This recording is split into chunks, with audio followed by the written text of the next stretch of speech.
As of 10:04 a.m. Eastern Time, Nuburu Inc., ticker BURU, is trading at 0.27 per share. That's a drop of about 4.3% on the morning, a loss of just over 1 cent. And while that 4.3% drop might look like typical small-cap volatility, what we're actually watching is a company desperately trying to avoid a complete financial implosion.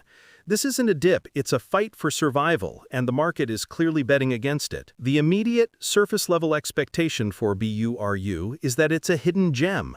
The general belief, or perhaps the desperate hope, among the remaining holders is that they own a piece of something genuinely innovative. They see industrial blue laser technology, copper welding for EVs, and patented technology, and they think this is a misunderstood high-growth tech stock.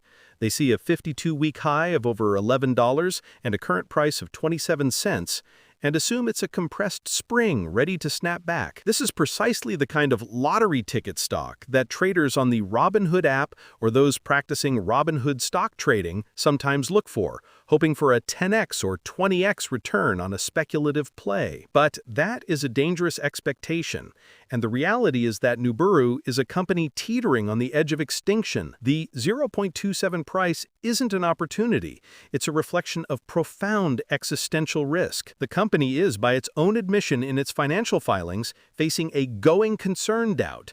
This is the formal accounting language for we may not have enough cash or financing to stay in business for the next year. What we're seeing today isn't a tech company hitting a speed bump. It's a company that is failing to commercialize its product before it runs out of capital, and the market knows it. The most pressing reality is the delisting notice. Nuburu trades on the NYSE American Exchange, which has minimum bid price requirements. The stock has been trading below $1 for so long that the exchange has formally warned them. If they can't get the price back up, they will be kicked off the exchange and relegated to the OTC markets, the pink sheets, which is often a death knell for institutional investment and liquidity. This is the critical, immediate threat that overshadows everything else. The company's response to this delisting threat tells you everything you need to know about the expectation versus reality conflict.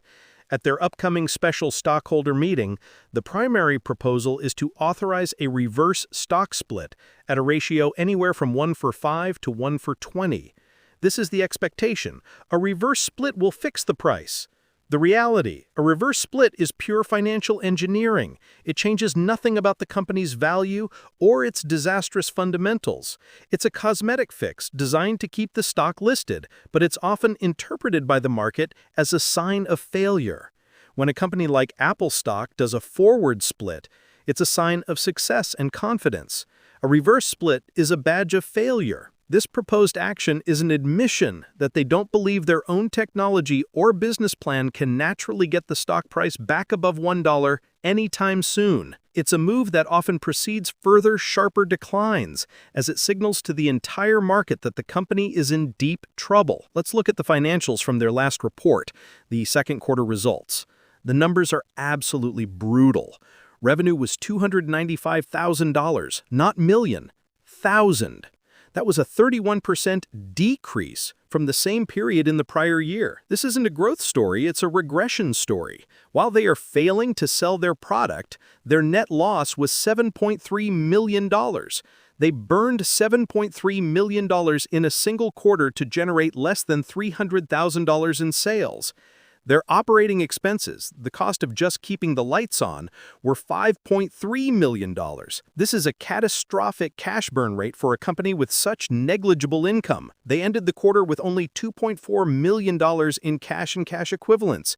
You don't need to be a sophisticated analyst using the Interactive Brokers trading platform or the Fidelity trading platform to do that math. They are running out of funds and fast. This is why the trading action is so bleak. The volume is high, but it's almost all selling or day trading. The institutional owners, the Fidelity mutual funds or the large pension plans, are long gone. You will not find BURU in a Fidelity managed account, a Fidelity brokerage retirement plan, or as a holding in Schwab Intelligent portfolios. This is now the domain of retail speculators and, frankly, those trapped in a position watching their individual brokerage account value evaporate. The stock is down over 97% in the last year. This isn't a buy-the-dip candidate. This is a falling knife that has already hit the floor and is now just skittering around. The expectation of a high-tech NVIDIA stock growth story has met the reality of a balance sheet that looks like a war zone. What makes this story so tragic for those who believed in it is that the technology is interesting. What does Nuburu actually do? They develop and manufacture high-power industrial blue lasers. This isn't a red laser pointer. Their specific wavelength of light is supposedly much better at processing materials like copper, aluminum, and other reflective metals than traditional infrared lasers. The big idea was that as the world moves to electric vehicles, the demand for welding copper in battery packs, bus bars, and motors would explode. Copper reflects infrared light, making it difficult to weld, but it absorbs blue light efficiently. Nuburu's pitch was that they had the key to unlocking this massive industrial market. They also targeted 3D printing and other niche industrial applications. They have patents, they have an AO line of lasers and a BL line. They talk about their area processing, which combines the blue light with a scanner for complex welding patterns. This is the narrative that got the company to go public via a SPAC back in 2022. The expectation, fueled by a slick SPAC presentation, was that they would be a billion-dollar company, a key supplier to the EV and renewable energy sectors. The reality is that having a cool patent and a good idea is not the same as having a business. They have failed to scale production, failed to secure major, sustainable contracts, and failed to manage their finances.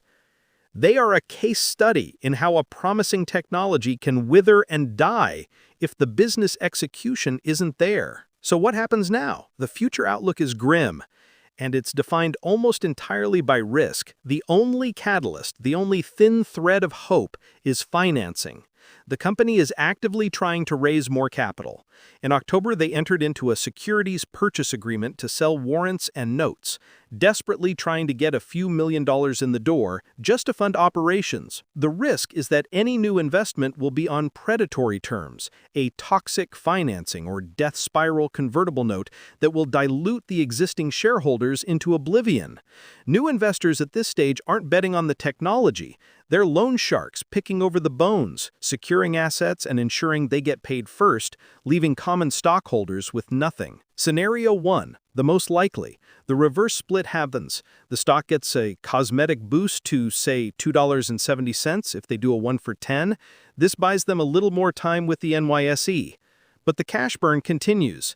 They execute more toxic financing, diluting the share count massively.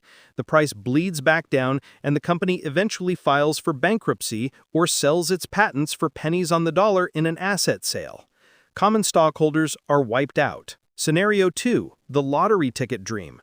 A major automaker or a larger industrial laser company like Coherent or IPG Photonics sees the value in Nuburu's patent portfolio. They decide it's cheaper to buy the entire distressed company than to license the tech or fight a patent war. They swoop in with an acquisition offer. This is the only realistic path to any recovery for shareholders. But the acquisition price would likely be very low, just a small premium over its currently depressed market cap. It would not be a return to the $11 highs. It would be a rescue, not a windfall. This is the hope that keeps people from selling at a 98% loss on their Fidelity brokerage or SoFi Invest account. This entire situation is a perfect example of why online investing requires more than just following a good story. Many people using SoFi Investing or other self-investing platforms are drawn to these narratives. They want investment help, but they end up on forums reading hype about the next Tesla stock. But Tesla stock built a real business. Nuburu has, so far, only built a compelling slide deck and a machine for burning cash. It's a tough situation for anyone still holding. I'm curious what my viewers think. If you're holding BURU, are you waiting for a buyout or are you just hoping for a pop on the reverse split to get out? Comment below with your exit strategy. In the end, Nuburu is the ultimate clash of expectation versus reality. The expectation was a high-tech, disruptive laser company that would power the EV build-out. The reality is a company that is almost out of funds, struggling with 31% revenue decreases and staring down a delisting from the stock exchange. The 0.27 price and today's 4% drop aren't an invitation to buy the dip. They are a stark, painful warning from the market that the business is fundamentally broken. The technology might have been good, but the company, as an investment, appears to be a failure.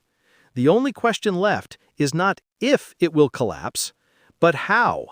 A bankruptcy, a fire sale acquisition, or a complete fade into OTC obscurity. Disclaimer: this content is for informational purposes only. It's not financial advice, so don't make any decisions without doing your own research or consulting a professional. If you found this helpful, don't forget to like, comment, and share. Stay smart with your money.